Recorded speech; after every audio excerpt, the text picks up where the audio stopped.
अस्सलामु अलैकुम नाजरीन, साहिबान न्यूज के साथ मैं हूं नाइला भट्टी। सबसे पहले शामिल करते हैं आज की अहम खबर।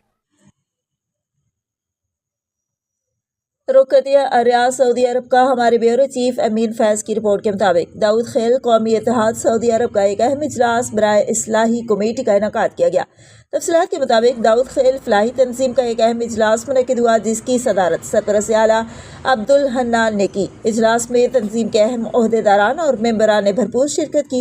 इजलास में चेयरमैन मरकज़ ज़रीन ताज, सदर Khair Mohammad, general secretary Amin Faiz, information secretary Shamsul Wahab, finance secretary Abu Junaid, नायब सदर शुरा अताउर रहमान और चेयरमैन इस्लाही कमेटी मोमिन शाह समेत दीगर मुअज़्ज़ज़ अरकान शरीक हुए।